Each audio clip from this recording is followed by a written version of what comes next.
हम लोग बातें कर रहे थे फ्रेमवर्क ऑफ अकाउंटिंग स्टैंडर्ड, और उसमें हम लोग पढ़ रहे थे कि कौन कौन से हमारे यूजर हैं और यूजर का ऑब्जेक्टिव क्या क्या है, जिसमें हम लोगों ने बात की थी investor, employ, lender, supplier, creditor, government और।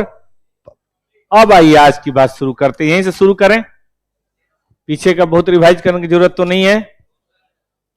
चलिए आज हम बात करेंगे इसमें दो बड़ी इंपॉर्टेंट बातों की, और उसके बाद ये चैप्टर मुझे लगता है कि काफी हद तक हो जाएगा।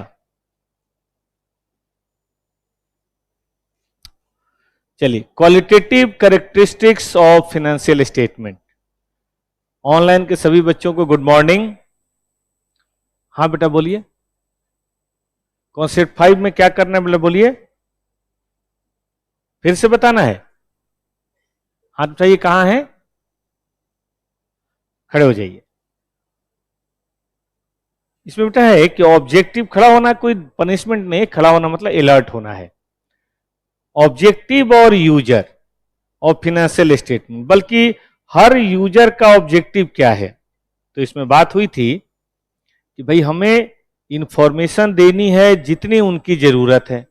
हालांकि ऐसा हो सकता है कि हम उनके लिए सारी इंफॉर्मेशन हम ना दे पाए, इतनी इंफॉर्मेशन, क्योंकि अलग अलग डाइवर्स नीड है। इन्वेस्टर जब बात करता है ना, तो वो बात करता है रिस्क एंड रिटर्न की, कि रिस्क कितना है और रिटर्न कितना है, कि उसको देखो माल से मतलब है, पैसे कमाने से उसको मतलब, उसको और क्या लेना देना है। मैं कंपनी में लगा रहा हूं, मारुति में या टोयोटा में या सुजुकी, क्या बोलते हैं, टाटा मोटर्स में या महिंद्रा एंड महिंद्रा में, मुझे किस बात से मतलब, आप ही बताइए। पैसे से मतलब है, और मुझे क्या लेना देना है। तो मैं देखूंगा कौन सी कंपनी में रिस्क है, डूबने का चांस कितना है, और रिटर्न होने का चांस कितना है। ये मेरा नीड है बेटा, इसी को बोलते हैं। जैसे मान लीजिए आप यहाँ बैठे हैं, मैंने कल आपकी जरूरत बताई थी कि आप यहाँ बैठे हैं, आपके भी नीड क्या है कि भाई टीचर हमें बढ़िया से समझाएं, पूरा सिलेबस कराएं, समय पे कराएं, बढ़िया नोट्स दें, रिवीजन कराएं और टेस्ट दें। सही बात है। लेकिन अभी जो बच्चा अभी पास हो गया सीए इंटर में, उसका पता है नीड क्या है, मुझे अच्छी जगह ट्रेनिंग कहाँ मिले। अब आपकी नीड अलग है और उसकी नीड अलग है। जो अब की बार सीए बना है उसकी नीड है, बताइए, भाई बढ़िया जॉब मिले, बढ़िया ससुराल मिले, ठीक है कि नहीं, उसकी नीड अलग हो गई। और शादी भी तो करनी है बंदे को, तो सबकी नीड अलग अलग है। तो इन्वेस्टर की नीड क्या है, रिस्क और रिटर्न, कितना रिस्क और कितना रिटर्न। ठीक है बेटा जी। एम्प्लॉय की नीड क्या है कि भाई वो लंबे समय तक चलेगा, जहां हम काम कर रहे हैं कंपनी बंद हो जाएगी। और प्रॉफिटेबिलिटी का पता चले तो हम अपना रिम्यूनरेशन, रिटायरमेंट बेनिफिट की बात कर सकते हैं, एसेस कर सकते हैं कि बंदा हमें पैसा दे पाएगा कि नहीं दे पाएगा आज से 10 साल 20 साल के बाद। क्योंकि मान लो हमारा रिटायरमेंट होना है 30 साल बाद, कंपनी बंद होनी है 10 साल बाद, या कंपनी की हालत ऐसी खराब है कि हमें लगता है 2-3 साल चल जाए वही अच्छा है। जैसे मान लो बाइजू, सबने नाम सुना है बाइजू का, और बाइजू की हालत कैसी है सबको पता है। अब बाइजू में जो 10 साल से काम कर रहा है, वो अब क्या सोचेगा कि अब ये अब बंद होगा कि तब बंद होगा, कि कल बंद होगा, कि परसों बंद होगा। अब ऐसे में फाइनेंशियल स्टेटमेंट देख के उनको डर लग रहा होगा कि नहीं। पता है बाइजू से छोड़ छोड़ के बहुत जगह लोग जा रहे हैं, आपने सुना होगा। उनके बड़े बड़े जो स्टाफ जाते हैं उनका पेपर में नाम आता है, छोटे स्टाफ जा रहे हैं उनका कहाँ नाम आता होगा। काफी हद तक ऐसी बात अनअकादमी की है। अनअकादमी भी जब से चालू हुआ है 15-16 से लेकर आज तक 1 रुपया प्रॉफिट नहीं हुआ। इन्वेस्टर का पैसा उनको मिला था कि हम पूरी दुनिया पढ़ा लेंगे, सीए भी पढ़ा लेंगे, आईआईटी भी पढ़ा लेंगे, एमबीए भी पढ़ा लेंगे, पता नहीं क्या क्या पढ़ा लेंगे, सब कुछ पढ़ा लेंगे। नतीजा ये हुआ कि हर साल मात्र 1500-1600 करोड़ का लॉस करते हैं वो, मात्र। अब उनको जो भी 3-4 हजार करोड़ मिला था, तकरीबन कार्यक्रम हो गया है, 1-2 साल का और रनवे है। तो वहां जो बड़े एम्प्लॉय है वहां भी उनकी यही प्रॉब्लम है। वो पिछले साल सितंबर में कम से कम 100 टीचर छोड़ के चले गए। अब क्या करेंगे, वो भी कहीं ना कहीं तो अपना वो सोचेंगे ना। तो ये बताओ कैसे पता चला टीचर्स को ये बात कि हमें छोड़ के जाना चाहिए। देखा कि भाई लगातार लॉस कर रहा है, 2500 करोड़ का पिछली बार लॉस था, 1500 करोड़ का अब की बार लॉस है, तो ऐसी कंपनी कैसे सस्टेन होगी, आज निकल तो बंद होनी होनी है। ठीक बात है कि नहीं। इसी को बोलते हैं नीड। ऐसे बताओ भाई, बैठ जाओ, लेंडर क्या चाहता है कि बंदा मेरा लोन और मेरा इंटरेस्ट दे पाएगा कि नहीं दे पाएगा, वो इस बात में इंटरेस्टेड है। सप्लायर क्या चाहता है, बड़ी प्यारी बात हुई थी कल, कोई बताएगा सप्लायर क्या चाहता है। कि मैं जो उधार दे रहा हूं वो अपने करेंट एसेट से दे पाएंगे, नंबर एक। और भी कुछ आता है, वो चाहता है कंपनी चलती रहे ताकि हम उसको माल सप्लाई करते रहे और कमाते रहे। हर आदमी चाहता है। मैंने एग्जांपल दिया था जैसे टॉपर्स के प्रिंटर, सारे कंपटीटर चाहते हैं टॉपर्स बंद हो जाए, उनका हक है। लेकिन बेचारा हमारा राम सिंह जो है वो चाहता है कि नहीं, चाहे जो हो जाए टॉपर्स ना बंद हो। बताइए क्यों? जो हॉस्टल जहां टॉपर्स के बच्चे रहते हैं वो हॉस्टल नहीं चाहते टॉपर्स बंद हो। बताइए क्यों? ताकि चलता रहे तो हमारे पास बच्चे आते रहे। हर आदमी की अपनी अपनी नीड है, ठीक ना? चलिए आइए, कस्टमर, आपको नीड के बारे में बताता हूं। जो छोटा बच्चा होता है 2, 4, 5 साल का, वो खिलौनों से बड़ा प्यार करता है। चाहे मामा दें, चाहे मौसा दें, चाहे फूफा दें, चाहे कोई भी दें, और उसका कोई खिलौना छू भी दे तो घर में महाभारत कर लेता है, मर्डर करने को तैयार रहता है। अगर कोई गलती से बोले बेटा ये खिलौना मैं तुम्हारा ले लूं, देखो उसको कोई बड़ी बात नहीं, गाली वाली भी दे दे, ऐसे कैसे छू दोगे, हाथ काट दूंगा, ठीक है। लेकिन जब 8, 10 साल का बड़ा होता है, घर से बाहर निकलता है, तो उसको यार दोस्त मिलते हैं। अब यार दोस्तों के साथ उससे बढ़िया लगने लगता है, उनका क्रिकेट खेलता है, गाली गलौज करता है, मिल के 2, 4 को पीटता है, और तब उसको लगता है कि यार असली तो ये है देवता, ये देवता हमें मिले हैं। ये मैं नकली हाथी के लिए रो रहा था, कितना बेवकूफ था मैं बचपन में। अब कोई बोले कि बेटा हाथी मैं ले लूं, बोलेगा तू हाथी भी ले, गधा भी ले, कुत्ता भी ले जा, मेरे घर से हटा ये सब सामान। अब देखो प्रायोरिटी बदल गई ना। लेकिन फिर वो थोड़ा और बड़ा होता है, थोड़ा जवान होता है, मूछें निकलती हैं, 17, 18 साल में उससे किसी की मुलाकात होती है, अब उसका मन कहीं और नहीं लगता है कि नहीं। उसके दोस्त आपस में बात करते हैं कि अब ये कहीं नहीं जाएगा, किसी से नहीं मिलेगा, इसके ऊपर चुड़ैल का साया है, ठीक है कि नहीं। अब उसके दोस्त अगर उसको फोन करते हैं कि आ जा, पागल है, हट, पढ़ाई पे ध्यान दे, क्योंकि अब उसका कहीं मन नहीं लगता। उसको वो अपने दोस्तों को देख के लगता है ऐसे लसूड़े दोस्त के साथ में घूमता था, क्या है इस रोहित में, है कि नहीं। सचिन, लप्पू सा तो सचिन है, क्या है सचिन। अब उसके दोस्त उसके अच्छे नहीं लगते, अब उसको शीला अच्छी लगती है, रीना अच्छी लगती है, उसको प्रायोरिटी बदल गई। ये समय समय की बात है बेटा। उसी तरह से इन्वेस्टर भी हमारे अलग अलग तरह के हैं, क्रेडिटर्स अलग हैं, सप्लायर अलग हैं, वो कहानियां बदलती रहेंगी बेटा। गवर्नमेंट इसको मतलब नहीं है, इसको मतलब है कि भैया टैक्स दे रहे हो कि नहीं दे रहे हो, चुपचाप टैक्स निकालो, खूब कमाओ और हमें खूब टैक्स दो, जीएसटी दो, इनकम टैक्स दो, ठीक बात है कि नहीं। हमारा हमारा टैक्स हमें मिलना चाहिए, तो इसके लिए ज्यादा होता है। कोई सेक्टर अच्छा कम कर रहा है तो उस पर टैक्सेशन बढ़ा भी सकते हैं, कोई कम काम कर रहा है टैक्सेशन कम भी कर सकते हैं, ठीक बात है कि नहीं। पब्लिक क्या के लिए इंटरेस्टेड है, बात हुई थी, बताइए भाई। सोसाइटी को क्या बेनिफिट है आपकी कंपनी चलने से, रोजगार और प्रोडक्ट।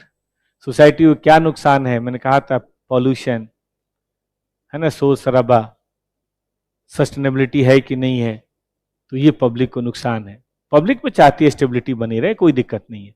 तो हर आदमी अपने एंगल से जज करता है, हर आदमी। चलिए बेटा, ठीक है, बात समझ में आई बालक, आई बात समझ में। चलें आज की क्लास शुरू करें अब। और भी कोई बात हो, ऐसी कोई भी बात हो पूछ लिया कीजिए, कोई दिक्कत नहीं है। चलिए देखिए, अब बात करेंगे हम qualitative characteristics of financial statement. देखिए फाइनेंशियल स्टेटमेंट की दो खूबियां होती हैं। फाइनेंशियल स्टेटमेंट में दो बातें होती हैं बेटा। एक बात होती है क्वांटिटी। क्वांटिटी आपने देखा होगा, लैंड एंड बिल्डिंग इतने करोड़ है, प्लांट मशीन इतना है, फर्नीचर इतना है, डेटर इतना है, स्टॉक इतना है, ये इतना है, ये इतना है। ये कौन सी चीज है, ये है क्वांटिटी। देख के सबको पता चल जाता है कि भाई करंट एसेट इतना है, करंट लिमिट इतना है, जीपी इतना है, एनपी इतना है, सेल्स इतना है, परचेज इतना है, सैलरी इतना है, वेजेज इतना है, टैक्स इतना है, रेंट इतना है। उसके लिए दोबारा कोई देखने की जरूरत नहीं है। लेकिन एक चीज होती है बेटा, क्वालिटी, ठीक है ना। जैसे मैं आपको छोटा सा एग्जांपल देता हूं। एक है कि भाई लंच। अब लंच देखो 8, 10 रोटी मिले तो पेट तो सबका भर ही जाएगा। 8, 10 रोटी हो, एक आध सब्जी हो, दाल हो, तो पेट काहे नहीं भरेगा। लेकिन लंच का मतलब केवल यही थोड़ा ना होता कि 4, 5 रोटी ठूस लिया, एक आध सब्जी जबरदस्ती खा ली। लंच और भी तरीके से बन सकता है। तो लंच होना एक बात है और बढ़िया लंच होना और बात है, अच्छा लंच होना और बात है। हर खाने के साथ ये बात है, रोटी हो तो थोड़ा अच्छा पराठा हो तो बढ़िया है, अमृतसरी नान हो तो और अच्छी बात है, उसके साथ थोड़े छोले बढ़िया वाले हो जाए तो और अच्छी बात है, छोले के साथ एक आध सब्जी और हो तो और अच्छी बात है, थोड़ा सलाद हो जाए, थोड़ा रायता हो जाए, थोड़ा अचार हो जाए। तो लंच तो वही है, खाना तो उतना ही खाओगे, पेट भर ही खाओगे, लेकिन उसकी क्वालिटी बदल गई। बचपन में हमें याद है कि जल्दी जल्दी में क्या करते थे, हम लोग गांव में रहते थे, तो मान लो खाना नहीं बना है तो चिवड़ा में दही डाल के या चिवड़ा में दूध गर्म करके हम लोग खा के निकल लेते थे, लेकिन वो बढ़िया ब्रेकफास्ट थोड़े ना था। या उससे भी तगड़ा बताता हूँ, मान लो रोटी बची है रात की, तो रोटी के बीच में चीनी रख लिए, खाया है किसी ने? रोटी, गर्ल्स का तो नहीं पता लेकिन बॉयज ने ऐसा किया होगा, रोटी के बीच में चीनी लपेट के अपना स्पेशल रोल बना लिया, बिहारी रोल, ठीक है कि नहीं? और खाया भी नहीं, लेके दौड़ते हुए भाग रहे और खाते जा रहे हैं, खाते जा रहे हैं। हो गया नाश्ता, वो भी नाश्ता ही है, छोटा सा पेट होता था, 2 रोटी वैसे खा लो तो पेट तो भर ही जाता था, लेकिन वो पेट भरना और तरीके से पेट भरने में फर्क तो है ही। तो हम सिर्फ अमाउंट, करंट एसेट और करंट लायबिलिटी, फिक्स्ड एसेट नहीं देखना चाहते बालकों, हम कुछ और भी करना चाहते हैं। हम कहते हैं कि वो जो फिगर दी गई है उसकी क्वालिटेटिव गुणवत्ता क्या है, इसको गुणवत्ता। मिठाई हर दुकान में बनती है, लेकिन कुछ दुकानों की मिठाई ज्यादा चलती है, क्यों? लोग समझते हैं इसकी क्वालिटी अच्छी है, ठीक बात है कि नहीं? ये कोचिंग हर कोचिंग में पढ़ाया जाता है पूरे इंडिया में, लेकिन कुछ जगह बढ़िया पढ़ाया जाता है, कुछ जगह बस कोर्स कंप्लीट कराया जाता है। टीचर अच्छा एक्सप्लेन करे, कोरिलेट करे तो आप कहते हैं टीचर अच्छा पढ़ा रहा है, लेकिन बस ऐसे ही पढ़ के सुना दे तो आप कहेंगे बात नहीं बन रही। तो सिर्फ क्वांटिटी की बात नहीं, पूरे इंडिया में जितने भी लोग हैं सीए इंटर के टीचर सब अकाउंट पढ़ाएंगे, सब कॉस्ट पढ़ाएंगे, सब टैक्स पढ़ाएंगे, लेकिन कुछ लोग बढ़िया व्याख्या करेंगे, कोरिलेट करेंगे और कुछ लोग नहीं कर पाएंगे। यही तो क्वालिटी है, वरना सिलेबस तो हर आदमी कंप्लीट कराएगा, उसमें कौन सी बड़ी बात है? बल्कि यूट्यूब पे देख लो, सिलेबस तो पूरा मिल जाएगा आपको, ऐसी क्या बात है? चलिए, तो क्वालिटेटिव कैरेक्टर्स की बात करें तो देखिए सबसे पहली जो बात मानी गई है ना, वो मानी गई है अंडरस्टेबिलिटी। देखो मैं आपको बोलूं, मैं आपको समझाने की कोशिश करूं और आप समझ नहीं पाए, मैं उर्दू में समझा दूं आपको, फारसी पढ़ा दूं, खूब जोश में पढ़ाऊं, उस पढ़ाई का कोई मतलब है? आप कई गाने सुनते होंगे, सुनने में ठीक ठाक लगता है लेकिन बोल क्या रहा है समझ नहीं आता। जैसे पीछे बड़ा वो हिट हुआ था, पता नहीं स्पेनिश गाना था, डेपोसिटा, क्या नाम था उसका? डेस्पेसिटो। भाई साहब डेस्पेसिटो मतलब बहुत बार आदमी ने सुना लेकिन कुछ समझ नहीं आया। इससे भी एक बहुत पहले की बात है, 2001-2 में टॉपर्स में पार्टी हुई, बच्चों ने डीजे में कोई गाना लगाया, वो गाना बड़ा मस्त था, बहुत बढ़िया था, झूम के डांस किए, हम भी डांस किए, सब बच्चों ने डांस किया, लेकिन मैं टेंशन में था कि ये गा क्या रहा है। अगले साल फिर वो गाना बजा, अब मैं किसी से कैसे पूछूं, बच्चे बोलेंगे बताओ सर को इतनी इंग्लिश भी नहीं आती। तो अगले साल के बाद में मैंने डरते डरते एक बच्चे से पूछ ही लिया, ये गाना तुम लोग बजाते कौन हो हर साल? बोला सर ये ब्राजील गाना है, उसमें एक ही शब्द है ब्राजील ब्राजील, उसी को ब्राजील ब्राजील, आपने सुना होगा गाना, आपने भी सुना होगा, हर डीजे में बजता है। अब मैं सोच रहा था नहीं केवल देश का नाम तो नहीं होगा इसमें, जरूर कुछ बोल रहा है जो मुझे समझ नहीं आ रहा है, केवल ब्राजील ब्राजील कैसे होगा? बाद में लगा बे यार ये तो केवल ब्राजील ही बोल रहा है। तो बताओ ऐसे गाने का क्या मतलब? डांस पूरा कर लिया 2-2 साल और समझ आ नहीं रहा। हमें सीधा सीधा जो होता है, कुंडी न खड़काओ राजा, सीधा अंदर आओ राजा, एकदम धुन समझ में आए ना आए, कॉन्सेप्ट समझ में आता है, राइटर क्या कहना चाहता है कि नहीं, गाने वाला क्या कहना चाहता है, वो सीधा समझ में आता है, ठीक बात है कि नहीं? ये गुलाब जैसन खिलल बाड़ू, ठीक है ना, भौरा से मिलल बाड़ू, तो ये बात सीधा समझ में आता है हमारी लैंग्वेज में। तो गाना ऐसे ही अंडरस्टैंडेबिलिटी की होनी चाहिए, और उसी तरह से मेरी जिंदगी से जाने का क्या लोगे तुम, चल निकल, तो ये बात समझ में आती है। फिनेंशियल स्टेटमेंट कैसा होना चाहिए, जो पढ़ने के बाद समझ में ना आए कि समझ में आए? समझ में आना चाहिए। आप ऐसा फिनेंशियल स्टेटमेंट पॉलिसी लगा के कुछ इस तरह से तिस्मार खां की तरह बना दो कि शेयर होल्डर देख के क्या लिखा है यार, इसे बताना क्या चाह रहा है, कुछ समझ ही नहीं आए, तो बेकार है। क्योंकि हमने पढ़ा था जनरल पर्पज फाइनेंशियल स्टेटमेंट, क्या हमारे सारे यूजर चार्टर्ड अकाउंटेंट हैं? इन्वेस्टर सारे चार्टर्ड अकाउंटेंट की कंपनियों में इन्वेस्ट करते हैं, या नॉर्मल पढ़े लिखे लोग भी हो सकते हैं? हो सकता है ना पढ़े लिखे लोग सक्सेसफुल बिजनेसमैन हो, धीरे भाई अंबानी तो पढ़ा लिखा नहीं था, वो अपनी फाइनेंशियल स्टेटमेंट अपने सेक्रेटरी से पढ़वाता था, उसको नहीं समझ में आता था। लेकिन ऐसा होना चाहिए ना कि भाई बात समझ में आए। तो ये बहुत जरूरी है कि आप इंफॉर्मेशन ऐसे दो जो समझ में। आप कभी दो डॉक्टर को आपस में बात करते हुए देखा है, सुना है?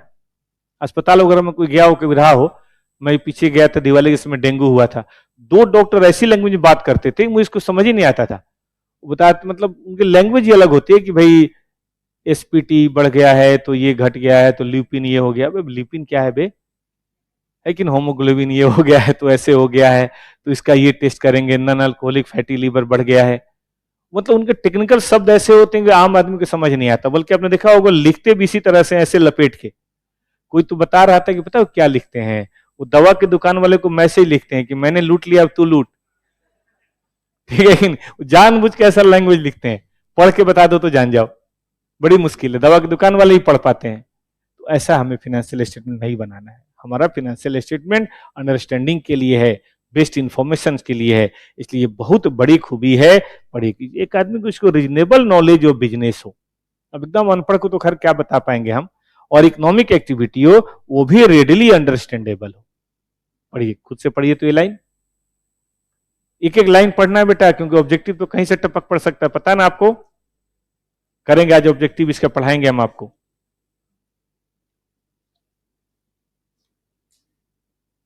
ठीक है, चलिए दूसरा बहुत ही मेन बात है, रिलेवेंस। देखिए रिलेवेंस का मतलब है कि इंफॉर्मेशन कैसे दी जाए, रिलेवेंट इंफॉर्मेशन। अगर मेरे से बोलो फाइनेंशियल स्टेटमेंट या अकाउंटिंग स्टैंडर्ड के बारे में बात करने के, तो इतने सालों से मैं पढ़ा रहा हूं, 2 4 5 क्लास में आपको ऐसी भी बात कर सकता हूं जिसके सिलेबस से कोई लेना देना नहीं है, लेकिन मैं नहीं करना चाहूंगा। कारण बताइए? आप यहां एस पे रिसर्च करने के लिए थोड़ी ना बैठे हैं, आप यहां पे एस वो पढ़ने बैठे हैं जो आपके एग्जामिनेशन में आएगा, जो आपके सिलेबस में आएगा। तो मेरे ख्याल से आप भी इसी बात के लिए इंटरेस्टेड होंगे कि सर हमें ऐसा है वो पोर्शन पढ़ाइए जो एग्जामिनेशन में आएगा। वरना देखो कोई भी सब्जेक्ट में पढ़ने को तो बहुत, मैथ आपने पढ़ा है मेरे ख्याल से फाउंडेशन में, आपने जो पढ़ा है वही मैथ है क्या? आपको नहीं पता या पता होगा, मैथ की तो 1000 ब्रांचेज हैं। इनफैक्ट अकाउंट भी मैथ की एक ब्रांच है, अकाउंट भी मैथ से ही, अलजबरा से निकला हुआ। डबल एंट्री है तो इक्वेशन है, इक्वेशन है तो अलजबरा है। ठीक कर रहे हैं, निकल पढ़ भी रहे थे हम लोग। तो आप मैथ वो पढ़ते हैं जो बिजनेस के लिए, फिनेंस के लिए जरूरी है, सब मैथ तो नहीं पढ़ते ना। उसी तरह से फिनेंशियल स्टेटमेंट के अंदर इंफॉर्मेशन कौन सी होनी चाहिए, जो रिलेवेंट हो। रिलेवेंट किसके लिए? यूजर के लिए, और जरूर हो, मतलब यूजर को जिस जिस चीज की जरूरत है वो चीज जरूर होनी चाहिए, और वो सारी इंफॉर्मेशन जिससे उसका डिसीजन इन्फ्लुएंस हो सकता है आपको जरूर देना है। और वही चीज क्या कही जाती है? रिलेवेंट। मैं एग्जांपल देता हूं आपको रिलेवेंसी और रिलेवेंसी में। देखिए, आपने किसी से पूछा कि भाई तुम्हारा तबीयत कैसा, आपका कोई दोस्त है, रास्ते में मिल गया तो आपने पूछता और भाई क्या हाल चाल है? वो बोल रहा 1 मिनट रुको बताते हैं, और वो शुरू से शुरू करता है, देखो यहाँ पे ना खुजली हो रही है मुझे, यहाँ देखो बाल सफेद हो गया, यहाँ देखो बाल झड़ गया, यहाँ देखो फुंसी हो गई, यहाँ देखो ये है, यहाँ देखो ये है, और आधे घंटे तक नोह के पास पहुंचा कि वो कट गया है ज्यादा। क्या आपने इसी बात के लिए उससे पूछा था? दोबारा आपकी हिम्मत भी होगी उसे हालचाल पूछने की? उसको देख के आप रास्ता बदल देंगे, क्योंकि वो इररिलेवेंट हो गया। हाँ, ये वो कह सकता है कि देखो इसे तबीयत ठीक है, कल रात को फीवर हो गया था, वैसे तो ठीक है लेकिन थोड़ा आजकल ठंडी का टाइम में जुकाम हो गया था। तो मैं ये नहीं कह रहा कि नहीं बताओ, सही बात, जुकाम हो गया तब बता दो, फीवर हो गया तब बता दो, लेकिन बस इतना ही बताओ जितना काम का है। यहाँ पे फुंसी हो गया, मुझे क्या करना है बे? फोड़ ले। ठीक बात है कि नहीं? हमें क्या मतलब है इससे? तो आप मुझे वो इंफॉर्मेशन देना जिसके लिए मैंने आपसे पूछा कि भाई कटसी में आदमी कोई भी पूछता है, ठीक है कि नहीं? तो यहां पे आपको एक बात देखनी है कि जिससे इकोनॉमिक डिसीजन इन्फ्लुएंस हो वो हमें जरूर बताना है, क्योंकि नहीं बताएंगे तो ये छुपाना है, ये विंडो ड्रेसिंग है, और गलत बताएंगे वो भी गलत है। देखिए आगे बोलता है, रिलेवेंसी मेटलिटी से जज किया था। अभी आगे पढ़ेंगे कॉन्सेप्ट मेटलिटी का भी कभी ना कभी आएगा। मेटलिटी का मतलब होता है बेटा ऐसी इंफॉर्मेशन जिसकी जानकारी होने या नहीं होने से डिसीजन बदल सकता है, उसको क्या बोलते हैं? मेटलिटी। फॉर एग्जाम्पल, मैंने क्लास रखी 26 जनवरी को, लेकिन आपको एक बात पता है कि 26 जनवरी को ये वाली मेट्रो नहीं चलती है, कम से कम 12-1 बजे तक तो नहीं चलती है। क्यों? क्योंकि ये वाली मेट्रो आईटीओ से गुजरती है। आईटीओ क्या बोलते हैं वो मंडी हाउस के आसपास, और वहां पे परेड जाती है। अब मान लो कोई मेट्रो से कुछ परेड पे फेंक फाक दे, तो इसलिए वो मेट्रो ही बंद कर देते हैं, सुबह 7 बजे से लेके 11 बजे तक बंद कर देते हैं। अब आपको ये बात पता है तो आप नहीं बोलोगे अरे सर 26 जनवरी को मैं आ नहीं पाऊंगा। ऐसा करो, ऑनलाइन क्लास रख लो या मत रखो क्लास। क्यों? क्योंकि आपको आना मेट्रो से है। अब ये इंफॉर्मेशन आपके काम की है कि नहीं? लेकिन मान लो कोई गाजियाबाद से आ रहा है, ये इंफॉर्मेशन उसके काम की नहीं है, कारण बताइए? क्योंकि लक्ष्मीनगर तक मेट्रो चलती है, लक्ष्मीनगर के बाद नहीं चलती, या यमुना बैंक तक चलती है, यमुना बैंक के बाद नहीं चलती है। पूरी मेट्रो बंद नहीं रहती, तो उसको क्या मतलब है कि आईटीयू पे जा रहा है कि नहीं जा रहा? इसी तरह से कहीं भी कोई भी इंफॉर्मेशन, हमने पढ़ा कि सबकी नीड अलग अलग है। कोई भी इंफॉर्मेशन जिसकी जानकारी होने या नहीं होने से, जैसे मान लीजिए कंपनी के जो भी बिजनेस है उसके बारे में सरकार एक लॉ बना रही है कि ये बिजनेस सब बंद कर दिया जाएगा, क्या ये इंफॉर्मेशन जरूरी है कि नहीं? शेयरहोल्डर को बताना चाहिए कि नहीं? यूजर को बताना चाहिए कि नहीं? यह कंपनी एक ऐसा इंडस्ट्री में है जिसमें पॉल्यूशन बहुत है, तो गवर्नमेंट ऑफ पॉल्यूशन को कंट्रोल करने के लिए बोलेगा, और हमें लगता है पॉल्यूशन कंट्रोल करने पे हमारी कॉस्ट बढ़ जाएगी, क्या इन्फॉर्मेशन बतानी चाहिए कि नहीं? कंपनी के ऊपर केस मुकदमा है जिसमें कोई ब्रांड नेम हो सकता है कि हम ना यूज कर पाए, या कोई ऐसा केस मुकदमा है जिसमें हमें 200 करोड़ की पेनल्टी लगने वाली है, क्या इन्फॉर्मेशन ना बताई जाए? तो ये सब बातें हम नहीं छुपा सकते हैं, ये बात हमें बतानी ही बतानी पड़ेगी। इसी को क्या बोलते हैं? मेटलिटी। तो ये आपको जज करना है कि हम कौन सी बातें बताएं और कौन सी बातें ना बताएं। इसका मतलब ये नहीं कि हम सारी बातें बताएं, क्योंकि बहुत सारी बातें बताएंगे तो इतना इंफॉर्मेशन हो जाएगा कि मेन इंफॉर्मेशन उसके अंदर छुप जाएगा, वो भी ठीक नहीं है। अब मैं रिलेवेंसी समझाते समझाते आपको 1 घंटा का लेक्चर दे दूं, हो सकता है मेन पॉइंट यह भूल जाए। तो बहुत जरूरी है कि हम कितना बताएं और कितना ना बताएं। कोई मेटलिटी के बारे में कोई कहता है कि just like a girls skirt, skirt समझते हैं जो नीचे पहना जाता है, उम्मीद है सब लोग जानते हो। बॉयज का भी स्कर्ट होता है, स्कॉटलैंड वाले आपने देखा होगा, स्कर्ट पहन के बांसुरी बजाते हैं। अब गर्ल्स स्कर्ट की क्या खूबी होनी चाहिए? कोई कहता है गर्ल्स स्कर्ट इतना लंबा होना चाहिए कि डिग्निटी बनी रहे, बहुत छोटा ना हो, और इतना लंबा भी नहीं होना चाहिए, इतना छोटा होना चाहिए कि लोगों का एक्साइटमेंट भी बना रहे। तो वो एक बड़ा अजीब सा कपड़ा है, वो बड़ा रिजनेबल तरीके से पहनने की जरूरत होती है। अगर बहुत छोटा पहने तो भी गड़बड़ है, बहुत बड़ा पहने तो उससे अच्छा साड़ी ही पहन लो, पजामा ही पहन लो, फिर स्कर्ट का क्या फायदा? उसी तरह से बेटा फाइनेंशियल स्टेटमेंट है, मैं ऐसे मजाक में नहीं कर रहा, बड़ा सीरियसली बोल रहा हूं।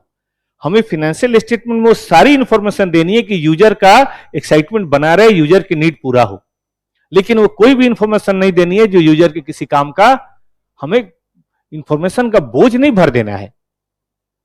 आप पेपर पढ़ते हैं, आप स्टूडेंट हैं, तो पेपर में क्या पढ़ना चाहिए आपको? ठीक है, स्पोर्ट्स न्यूज पढ़ना चाहिए, कोई दिक्कत नहीं, थोड़ा मन लगता है। बिजनेस पेज पढ़ना चाहिए और हेडलाइन पढ़ना चाहिए, कहाँ क्या सरकार बदली है, क्या हुआ। ये थोड़ा ना कि मौसम की जानकारी पढ़ रहे हैं या पीछे हुआ कि कहाँ छुरा मार दिया शाहदरा में। अबे हमें क्या करना है शाहदरा में छुरा मार दिया तो? गाजियाबाद में एक मर्डर हो गया, लाश मिली है। अब ये पढ़ना आपके काम का है? पेपर में तो जरूर होगा। अपने आसपास के शहरों की जानकारी होगी, ये भी होगा कि भाई आज किसकी उठावनी है, किसका फूल चुनना है, किसकी रस्म पगड़ी है, ये भी लोग छपवाते हैं। क्या ये सब भी पढ़ेंगे आप? बर चाहिए, बधू चाहिए, देखा होगा आपने। आप क्या पढ़ने लगते हैं? हाँ, ये मेरे लायक है, ठीक है। ये सब काम आपका नहीं, आपका काम है बस उतने कि जिनका मेरा स्टूडेंट का नीड पूरा हो जाए। चलिए आगे बढ़िए। देखिए, mortality provides the cut off point, ठीक है ना? ये कट ऑफ पॉइंट बताता है कि हमें क्या देना है और क्या नहीं देना। अच्छा, ये लाइन में नहीं भूल सकता कि उस पर क्वेश्चन आया हुआ है। It depend upon the size and nature of the item. ठीक है, मेटलिटी 10,000, 20,000, 50,000, 2 लाख कौन सा होगा ये भी, लेकिन नेचर भी इंपॉर्टेंट है। कई बार छोटा आइटम भी बहुत मटेरियल हो सकता है और कई बार थोड़ा बड़ा आइटम भी उतना इंपॉर्टेंट नहीं हो। फॉर एग्जाम्पल, मान लीजिए आपको किसी लॉ के वायलेशन के लिए पेनाल्टी लगी है और उसमें ये लिखा है कि अगर अगली बार हुआ तो कंपनी बंद कर देंगे, ये खतरनाक इंफॉर्मेशन है, क्योंकि आगे कोई भी ऐसी बात होगी तो अभी कंपनी बंद हो जाएगी। लेकिन आपने सैलरी 10 लाख रुपए दिया है, हर बार देते हैं, उसमें कौन सी बड़ी बात है। तो इंफॉर्मेशन की कई बार नेचर पर भी डिपेंड करता है। अब नॉर्मल आइटम हो सकता है छोटा भी हो तो आपको दिखाने की जरूरत है, नॉर्मल को ग्रुप भी कर सकते हैं, अदर इनकम में दिखा सकते हैं, अदर एक्सपेंस में दिखा सकते हैं। तो ये आपको जज करना है कि कौन सी चीज है, कौन सी चीज नहीं है, और जजमेंट काफी हद तक सर्कमस्टांसेस पे डिपेंड करता है, मिस स्टेटमेंट पे डिपेंड करता है, इसको कहने से क्या फर्क पड़ेगा। उमेश भाई मेटलिटी फिर से देखो, अगर मेटलिटी में कोई भी दिक्कत हो तो मेटलिटी को समझने की एकदम जरूरत है, ऐसे नहीं बढ़ सकते आगे कि भाई कोई भी ऐसी इंफॉर्मेशन जो क्या कर सकता है, यूजर के इकोनॉमिक डिसीजन को बदल सकता है, वो इंफॉर्मेशन क्या है, मटेरियल है। जैसे कंपनी का पेटेंट का वायलेशन हो गया है और कंपनी का एक बहुत मेजर प्रोडक्ट हो सकता है बैन कर दिया जाए, बताइए ये इंफॉर्मेशन सही है कि गलत है, मतलब रिलेवेंट है कि नहीं है, एकदम रिलेवेंट है, क्योंकि इससे आपका फ्यूचर एकदम से चेंज होने की क्षमता रखता है। ये भले अब आपको अभी बहुत लॉस नहीं समझ आ रहा हो, लेकिन आज से 2 साल 4 साल बाद कंपनी बर्बाद हो सकती है। ये इंफॉर्मेशन बहुत ही जरूरी इंफॉर्मेशन, ठीक है ना, इसको हम इग्नोर नहीं कर सकते। पीछे जो थोड़ा बच्चे बैठे हैं, ज्यादा थोड़ा आगे चाहे तो बेटा आ सकते हैं, इधर भी कहीं भी, गर्ल्स बॉयज का ऐसा कोई डिवीजन नहीं है, कोई भी कहीं भी बैठ सकता है। देख लो बेटा, धीरे धीरे करके आप लोग आ गए तो थोड़ा आगे थोड़ा सा आ जाओ और सुनिए, देखिएगा ये कट ऑफ पॉइंट मैंने क्यों बोला कि यही डिसाइड करता है क्या डिस्क्लोज करना और क्या डिस्क्लोज नहीं करना। लेकिन कंस्टेंट समझते हैं बेटा, कोई भी काम करते हैं ना, कंस्टेंट है। जैसे आप फाउंडेशन पढ़ रहे होंगे, आपको और भी मन कर रहा होगा मैथ और अकाउंट की प्रैक्टिस का, थोड़ा टाइम मिल जाता है तो और बेटर होता है। किसी को ऐसा लग रहा था 10 दिन और मिलता तो और अच्छा होता, या लग रहा था नहीं अब हो ही जाए, ठीक है, खूब पढ़ लिया था, चलिए अच्छी बात है। तो कई बार क्या होता है कि हमारी पढ़ाई थोड़ा कंस्टेंट हो जाती है टाइम के चलते। अब देखिए आपने जल्दी ज्वाइन कर लिया और आप क्लास देख ही रहे हैं, क्लास मोर और लेस तेजी से ही भाग रही है। एक चैप्टर तो मैंने कंप्लीट करा दिया, भगवान ना चाहे तो एक आज और हो जाएगा। अब 38 में 2 हो जाएगा, 2/38 करना कितना होगा, 2/38%, 2/38%, अरे 2/38 करो ना, इतना देर लगाते हो, 5% के करीब है, 5%। अब अगले हफ्ते तक 10%, अगले हफ्ते तक 15%, अगले हफ्ते तक 20%, रिजल्ट आते 25%। ना चाहते हुए भी आपका 25% अकाउंट कॉस्ट का सिलेबस हो जाएगा। लेकिन जो बच्चे मई में आएंगे, जाहिर है टाइम कंस्ट्रेंट तो होगा ही ना उनको। कई बच्चे मई में आते हैं और बोलते सीधे रैंक चाहिए, मतलब उनका साहस देख के दंग रह जाता हूं। चलो जो भी है, तो टाइम कंस्ट्रेंट होता है बेटा, टाइमलीनेस। कई बार ध्यान दीजिएगा, अगर आपने डिले किया तो उस इंफॉर्मेशन का रिलेवेंस लॉस्ट हो जाता है। मतलब अगर आपने इंफॉर्मेशन करने में देर कर दी, एग्जांपल दूं, कल नहीं, लंगर था बहुत ही बढ़िया लेकिन कल रात को था, ये बात मैं आज बता रहा हूं। अब बोलोगे क्या बात कर दी सर, कल शाम को बता देते, हम भी आ जाते। अब इस इंफॉर्मेशन का कोई मतलब है आपके लिए? तो कोई भी बदलाव, कोई भी चेंज, कोई भी ऐसी चीज है तुरंत बताने की जरूरत है। इसीलिए आप पढ़ेंगे आजकल इंटरिम रिपोर्टिंग होती है, एक रिपोर्टिंग तो साल भर पर होती है, AS25 हम लोग पढ़ेंगे। अब सेबी के गाइडलाइंस ऐसे कहते हैं कि जितनी पब्लिक लिस्टेड कंपनी है वो 3-3 महीने पर रिपोर्टिंग करे, क्वार्टरली रिपोर्टिंग। क्यों क्वार्टरली रिपोर्टिंग आया है? इसी बात के लिए कि इंफॉर्मेशन अगर है तो सबको पता चले और जल्दी पता चले।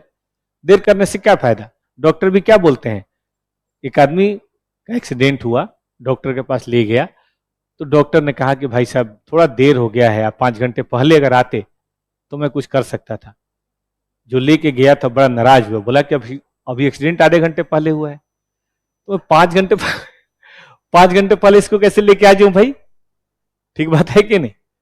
चलिए आगे आइए।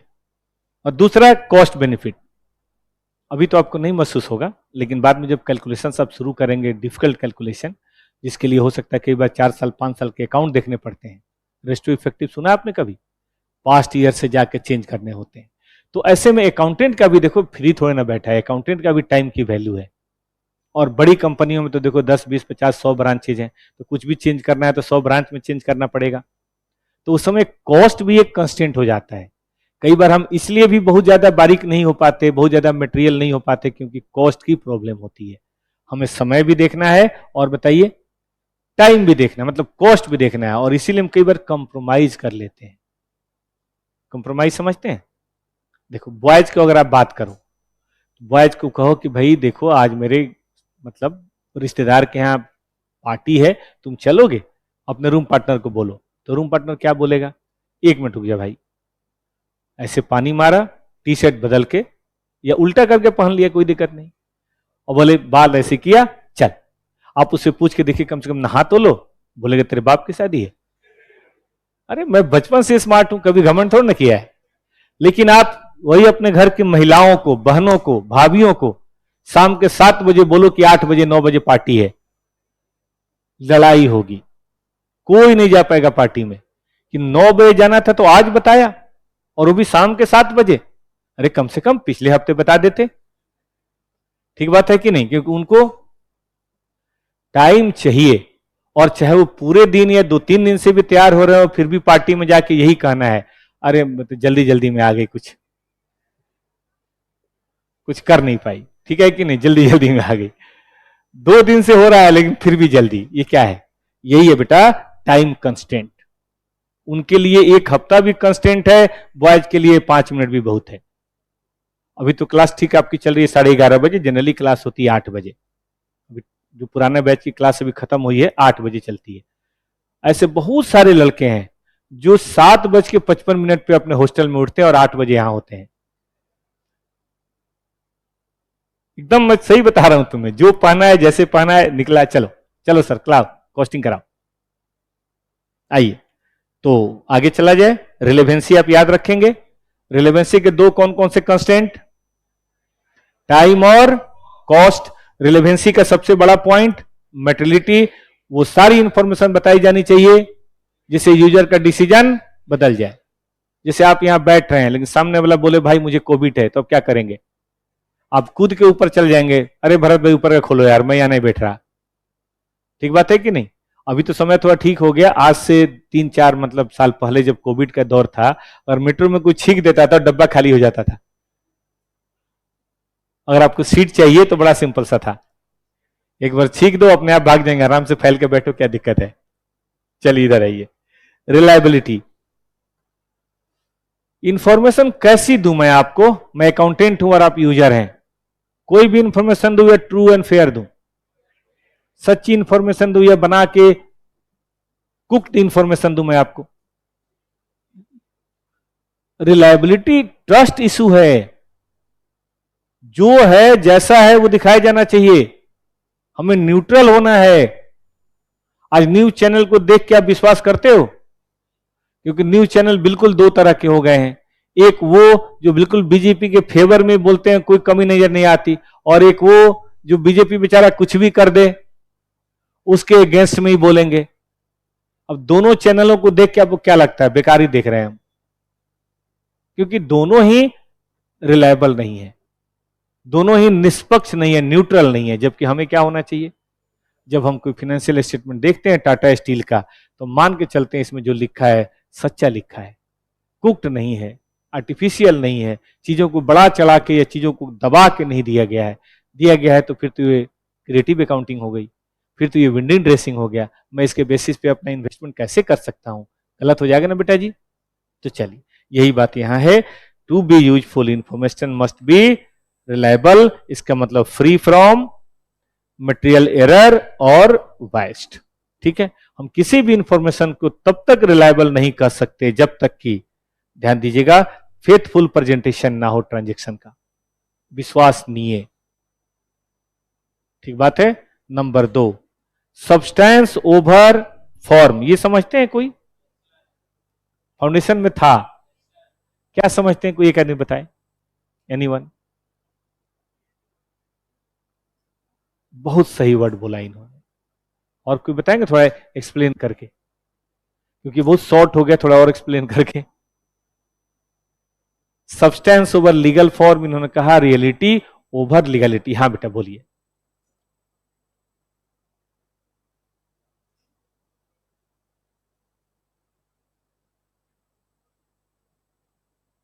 मैं समझ नहीं पाया, थोड़ा और एक्सप्लेन करिए। आप समझ रहे हैं लेकिन मुझे समझाइए, और समझाइए बेटा।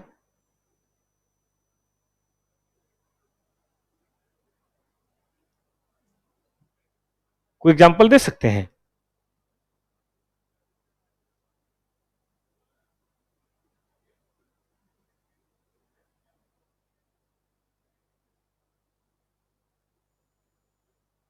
नहीं, ये नहीं हुआ। हाँ बोलिए, बोलिए बेटा, लीगलिटी बोलिए, बोलिए आप बोलिए।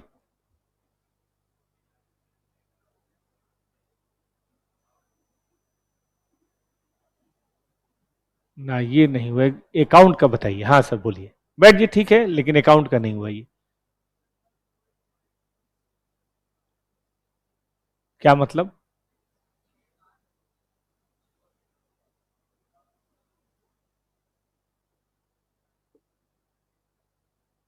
चलिए, ये बात अच्छी हुई।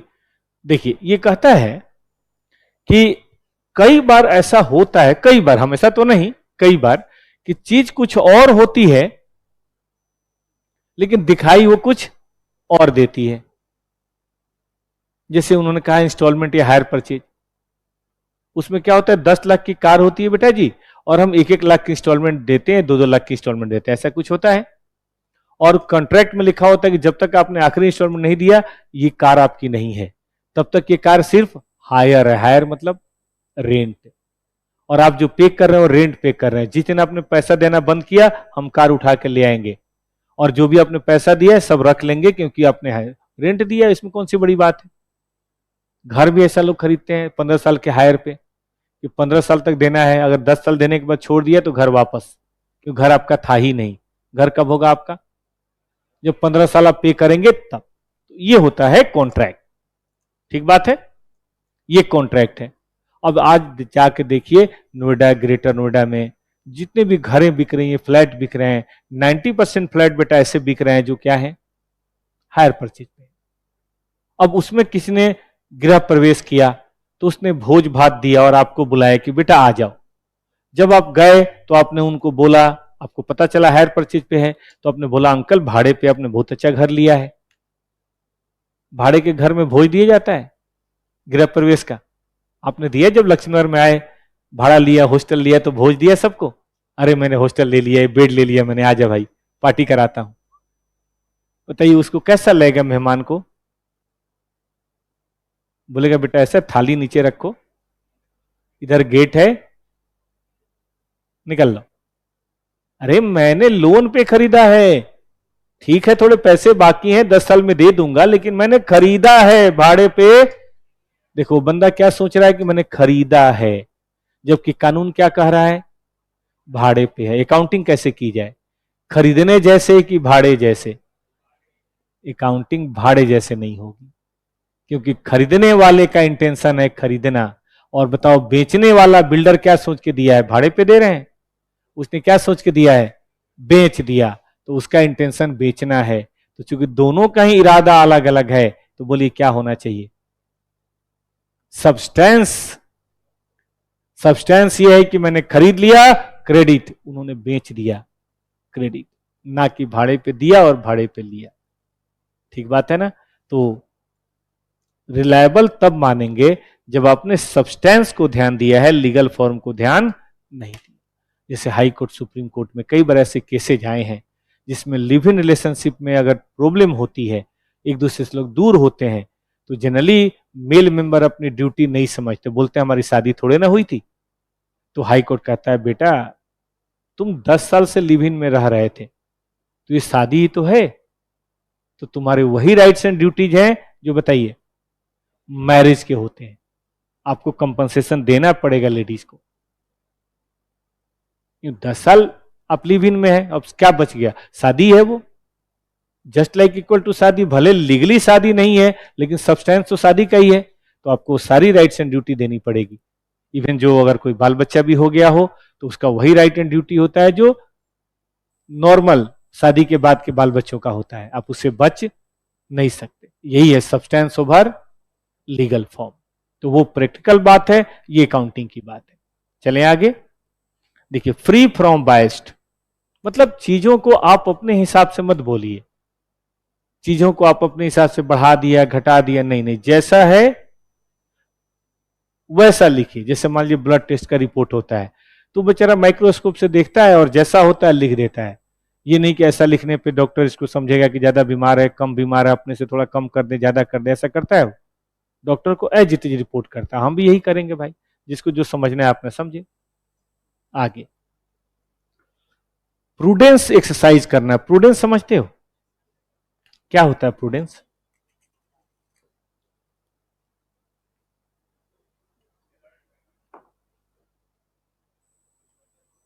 थोड़ा अकाउंटिंग के हिसाब से बोले, ठीक है? आपने सही कहा लेकिन अकाउंटिंग के हिसाब से बोलिए। हाँ, रिस्क फैक्टर्स को ध्यान देना कि अगर किसी कंपनी में कोई रिस्क फैक्टर हमें दिख रहा है साल 2 साल 4 साल के बाद, तो उसको ध्यान देना, डिस्क्लोज करना, रिकॉग्नाइज करना जरूरत पड़ने पे। लेकिन अगर कल प्रॉफिट होने की उम्मीद है तो उसको हम अभी ना करें, जब हो जाए। जैसे मान लीजिए आपने सीए फाउंडेशन का एडमिशन लिया, एग्जाम दिया, अपने घर के आगे नेम प्लेट लगा लिया। कई बच्चे तो लिखते भी हैं सीए अजय, सीए मनोहर, सीए रीना। पढ़ते कहाँ है? CA foundation. और लिखते हैं चार्टर्ड अकाउंटेंट। ये ठीक नहीं है। हाँ, फाउंडेशन का एग्जाम देंगे, इंटर का एग्जाम देंगे, फाइनल का एग्जाम देंगे, समय 4.5 साल का है। लेकिन अपनी लाइफ में 4.5 नहीं, अब 5 5.5 लेके चलिए। बताइए क्यों? क्यों भाई? 4.5 का है तो हम 5.5 6 लेके क्यों चलें? भाई मान लो तबीयत खराब हो गई, कोई एग्जाम नहीं दे पाए, हमने एग्जाम दिया लेकिन वैसे तैयारी नहीं हो पाई। हमने कहा था ना सीए में एक आध अटेम्प्ट लगना कोई बड़ी बात नहीं। गर्ल्स की एज और सीए का अटेम्प्ट कभी नहीं पूछते, बैड मैनर। ये बैड मैनर है। तो ठीक है, हम 4.5 साल में बनेंगे, 2.5 साल में मैं खुद बना हूं। मैं डायरेक्ट एंट्री के बाद आया था, डायरेक्ट एंट्री के बाद पहले 2.5 साल का टाइम होता था। अब तो डायरेक्ट एंट्री वालों को 4 साल हो गया, पहले डायरेक्ट एंट्री वालों को 2.5 साल का टाइम होता था। तो 2.5 साल में मैं खुद बना हूं। मैं मई 94 में मैंने शुरू किया था और नवंबर 96 में मैं सीए था, 2.5 साल में। लेकिन देखो हो गया, चांस की बात है। हमारे साथ के कई बच्चे थे जिनका 3 लग गया, 4 लग गया, 3.5 लग गया। खुद मेरा रूम पार्टनर था, उससे देखो क्या गलती हुई थी, वो प्रूडेंस के अकाउंट कॉन्सेप्ट को रियल में नहीं लाया। उसकी सेटिंग थी मोहल्ले के बगल में, उसने बोल दिया कि देख 3 साल तू रुक जा, मैं सीए बन के बारात लाऊंगा। उसने कहा ठीक है, हम 3 साल घर वालों को मना लेंगे, कोई दिक्कत नहीं। लेकिन अब क्या करोगे? इंटर का एग्जाम दिया, एक ग्रुप हुआ एक ग्रुप नहीं हुआ, तो 6 महीने तो वही डिले हो गया। फाइनल का एग्जाम दिया, फिर एक ग्रुप हुआ एक ग्रुप नहीं हुआ, अब 3 के बजाय 4 साल हो गए। अब सामने से प्रेशर आने लगा कि देख अब और नहीं हो सकता, अब घर वाले मान नहीं रहे, 4 साल हो गए। उसने बोला एक अटेम्प्ट और दे दो। बोला ठीक है, एक अटेम्प्ट दिया, फिर फेल हो गया, उधर सहनाई बच गई।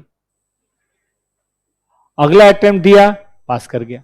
मतलब इसके पास होने और सहनाई के बीच में सिर्फ 15 दिन का गैप था। हम लोग को 3 दिन तो उसको चुप कराने में लगा। 3 दिन बाद में डॉक्टर से हम लोगों ने सेटिंग कराई, शादी कराई उसकी। चलो जो भी है, लेकिन देखो 3 दिन 15-20 दिन के चलते काम खराब हो गया। काश उसने पहली बारी बोला 5 साल का कोर्स था। प्रॉब्लम क्या है, इसने 3 साल बताया, उसने अपने घर वालों को 3 साल बोल दिया होगा। फिर इसने 1 साल बोला, घर वाले बोले बहुत हो गया, अब नहीं होगा इसका। शुरू में ही 5 साल बोला होता तो काम हो जाता ना। तो आप थोड़ा जोड़ के बोलिए। मैं तो आप सबको बोलता हूं, अपने घर पे कभी कोई पूछे फाउंडेशन में क्या होगा, बोलो कि नहीं नहीं बहुत भारी एग्जाम था, शायद हो जाए, शायद हो जाए, बहुत मुश्किल है। आपको पता है 2% रिजल्ट आता है पापा, खुद दे के देखो एक बार। तो घर में माहौल बनाओ, ये नहीं अरे उड़ा दिया है 300 से कम नहीं आ सकता, अब 350 आएगा, 450 आएगा फाउंडेशन में, ऐसे नहीं बड़ा बोलना है। कभी नहीं, कभी नहीं बोलना है बेटा, क्योंकि ऐसे में अगर 250 भी आए ना तो घर वाले बोलेंगे बताओ क्या तुम्हारा फ्यूचर है। मतलब 400 का पेपर था, 350 तुम बोल रहे थे, 250 आया, छोड़ ही रहे तुमसे मैं करके भी क्या करोगे सीए? गलत बात है ना। आप साफ साफ बोलो कि भाई देखो लक्ष्मीनगर में 2-4 बच्चे पास होते हैं, मेरा चांस है लेकिन कह नहीं सकते, इस अटेम्प्ट में नहीं तो अगले अटेम्प्ट में कर ही लूंगा। इस तरह से माहौल बनाकर रखो, उससे क्या होगा, अगर 200 भी आए तो पिताजी की आंखों से आंसू होगा, बड़ा मेहनती लड़का है, एक बार में देखो 200 निकाल दिया, ये बड़ी बात है। तुम घर में तुम्हारी इज्जत भाई बहनों के बीच में, रिश्तेदारों के बीच में बढ़ के होगी। अब पहले से फालतू बोलते, तुम सीखो, गर्ल्स से सीखो, गर्ल्स कभी बढ़ के नहीं बोलती। कितना भी बढ़िया पेपर गया हो, किसी गर्ल से पूछो कैसा गया तुम्हारा पेपर, अरे नहीं छूट गया पेपर, बड़ी बुरा हाल है। एग्जाम के बाद 350 नंबर उसके आए और फिर भी रो रही होगी, 50 नंबर काट लिए कमीने ने। लेकिन लड़कों को देखो, थोड़ा भी अगर अटेम्प्ट करके आए तो एकदम बस में तेरे भाई ने उड़ा दिया है नहीं। अगर लक्ष्मण में एक रिजल्ट आएगा, लिख, तू लिख मेरा नाम, मयंक शर्मा मेरा आएगा। अब उसके बाद क्या, मान लो रिजल्ट में किसी कारण से 198 आ गया, सारे बच्चे आप ही को पूछेंगे और मयंक कहां गया यार, खोजो उसको, बड़ा हमको वो परेशान कर रहा था। आपको बाद में बोलना पड़ेगा कि लास्ट पेपर में छोड़ गया था, तबीयत खराब हो गई थी, बहाना कोई ना कोई बनाओगे, क्योंकि आपने पहले इतना फेंक रखा होता है। तो बेटा कौन सा अच्छा है? कोई कहता है कि कभी भी इतना मुंह मत फाड़ो कि तुम्हारा पैर उसमें घुस जाए, और हम अकाउंटेंट पे 100% बात लागू होता है। Never provide for the future expected gains but always provide for the future expected losses. This is the substance of prudence, यही प्रूडेंस है। हमें कोई कॉन्ट्रैक्ट मिला है और कॉन्ट्रैक्ट में आगे हमें कोई लॉस हो, प्रॉफिट होगा हम नहीं दिखाएंगे, लेकिन लॉस होगा हम आज दिखाएंगे। पढ़ेंगे हम लोग AS7, हमें पुल बनाने का कॉन्ट्रैक्ट मिला, हमने काम किया, हम सोच रहे थे 100 करोड़ में बन जाएगा, 150 करोड़ का कॉन्ट्रैक्ट है, 50 करोड़ का प्रॉफिट होगा, नहीं दिखाना है, जब होगा तब दिखाएंगे। लेकिन 1 साल काम करने के बाद लग रहा है प्रॉफिट दूर की बात, खर्चा बढ़ गया है, इसमें 50 करोड़ का लॉस होगा, अभी 3 साल बनना है, लॉस कब प्रोवाइड करोगे? आज लॉस प्रोवाइड करो। ठीक बात है कि नहीं?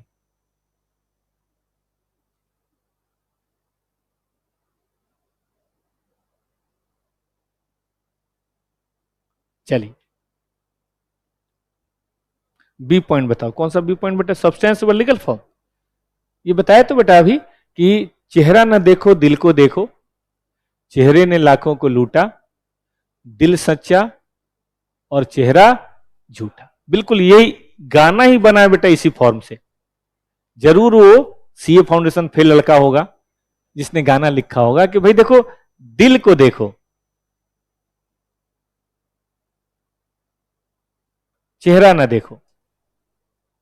मतलब जो दिख रहा है ना बेटा वो ना देखो, क्योंकि चेहरा जो तुम देख रहे हो वो तो एक जगह पानी मारने के बाद तुम्हें पता चलेगा अंदर क्या माल है। ठीक है कि नहीं? बाहर से तो बहुत सारा पुचारा हो सकता है, प्लास्टर हो सकता है, तो चेहरा ना देखो। और आजकल तो फिल्टर आ गए हैं बेटा, यूट्यूब पे तो बिल्कुल भरोसा नहीं कर सकते हो तुम, ऐसे ऐसे फिल्टर हैं कि पता नहीं क्या बना दे आपको। तो इसीलिए सब्सटेंस को ध्यान देना है, लीगल फॉर्म को ध्यान नहीं देना है।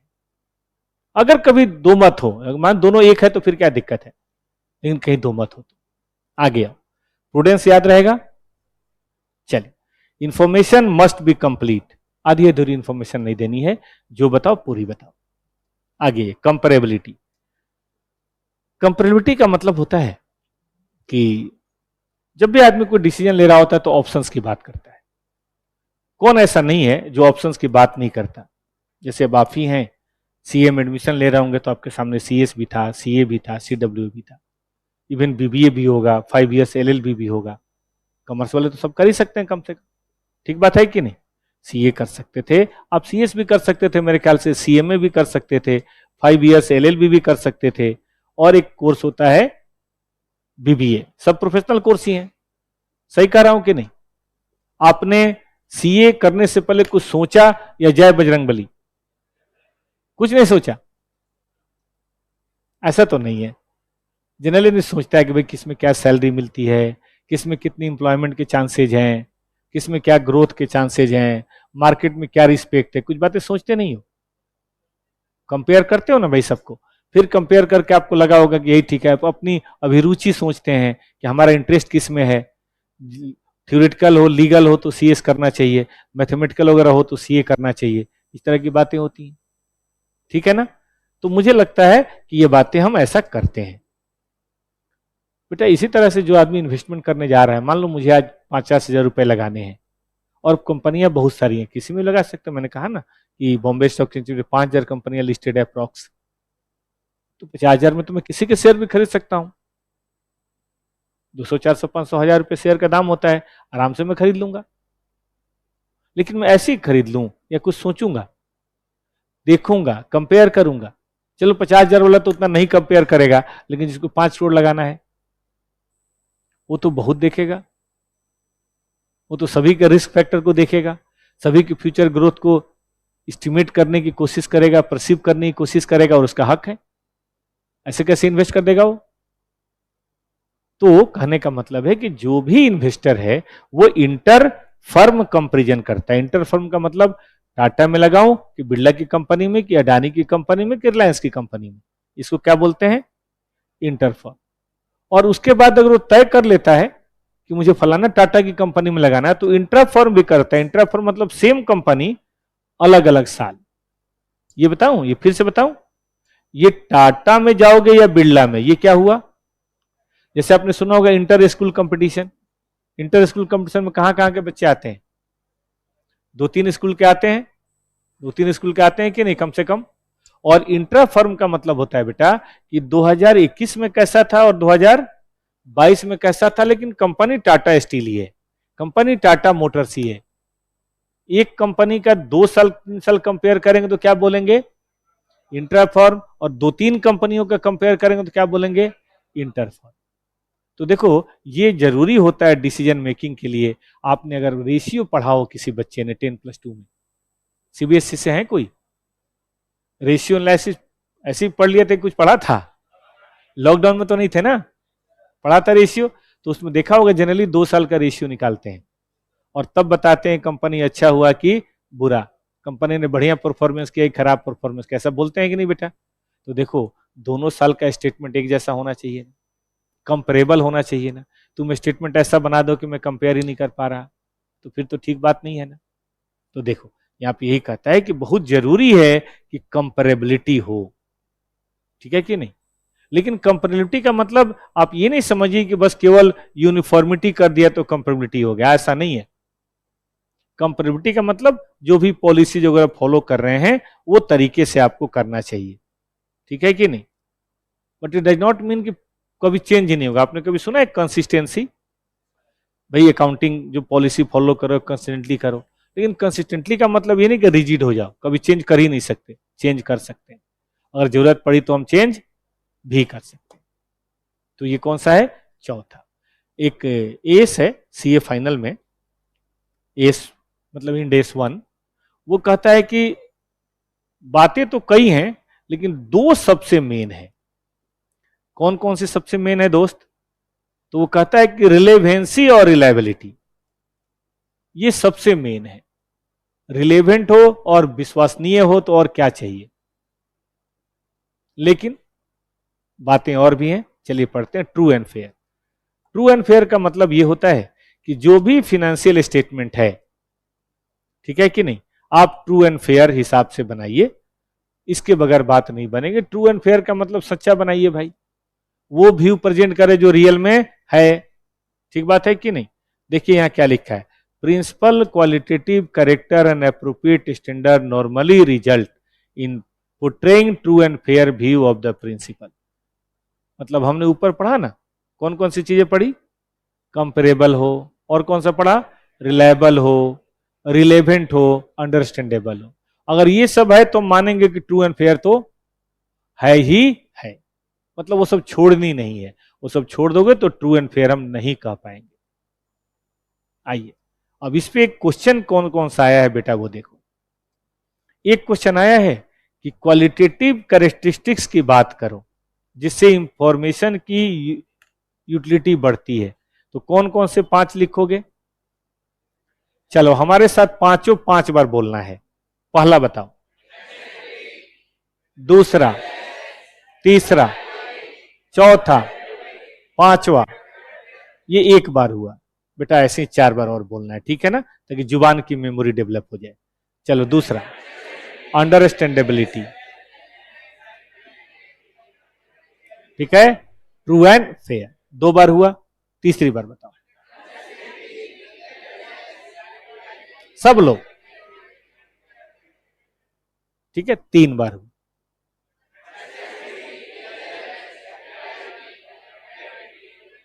हो गया, एक बार और,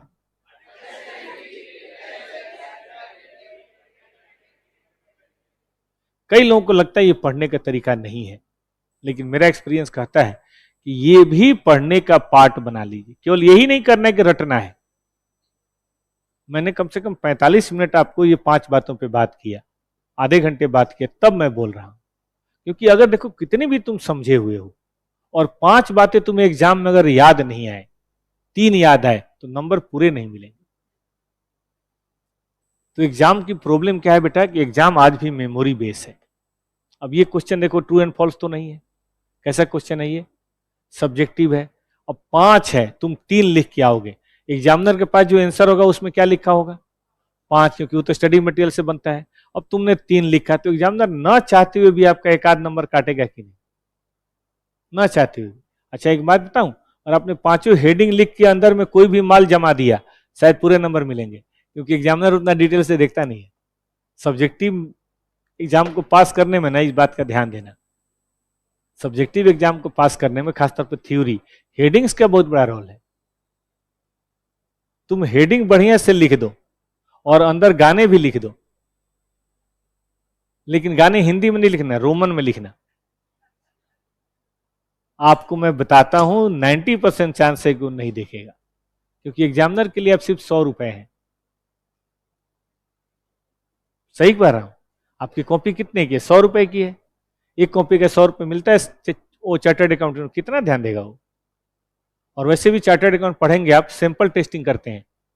सैंपल टेस्टिंग का मतलब पूरा टेस्ट नहीं करते, वो सैंपल टेस्ट करके बताते हैं कि ये माल ठीक है, ये डाटा ठीक है, तो हेडिंग देखेगा वो, डैश डैश डैश डैश चल भेलेगा 5/5, लेकिन डैश आपने 2 छोड़ दिया तो फिर वो 3/5। मैं सही बता रहा हूं, अंदर थोड़ा गड़बड़ भी हो जाए बेटा, चलता है, ऐसा थोड़ा नहीं कि मैं आपको ऐसे ही बता रहा हूं। खुद मैंने भी दिया है बेटा एग्जाम, इनफैक्ट मैंने तीनों एग्जाम दिया है, तीनों। मैं बड़ा जोर देता था बेटा हेडिंग को, समझना तो खैर है, इस बिना समझे कैसे बात बनेगी, लेकिन मेमोरी भी जुबान की मेमोरी होनी चाहिए। आप कुछ ना करें, बस ये 5 बातें मार्क कर लें, और एक बार जुलाई में, एक बार अगस्त में, एक बार सितंबर में, एक बार अक्टूबर में, जरूर देखें 4 बार, और एक बार हम पढ़ा ही रहे, 5 बार हो गया। एग्जाम में मतलब नहीं कि छूट जाए। आपने देखा होगा आजकल हम लोग मई वालों के लिए यूट्यूब पे क्लास करा रहे हैं, देखा है किसी ने, ऐप पे, यूट्यूब पे, फेस टू फेस, तीनों चल रहा है। स्नान शाम को 4:30 से रात के 10 बजे, बच्चे उनके खत्म हो गया, बच्चे गए, एक आध कोई क्लास है तो अपना उधर कर रहे हैं, जो जो लेट से आए थे। मेरा बैच सब खत्म हो गया है, लेकिन मैंने साथ नहीं छोड़ा है। मुझे पता है कि अगर मैं छोड़ दूंगा तो पास नहीं करेंगे। रिजल्ट पता है ना कितने % है बेटा, ऑन एन एवरेज 15 मान लेते हैं, किसी में 20 है, किसी में 12-13, किसी में 10 है, तो 15 मान ले ऑन एन एवरेज, ठीक है कि नहीं।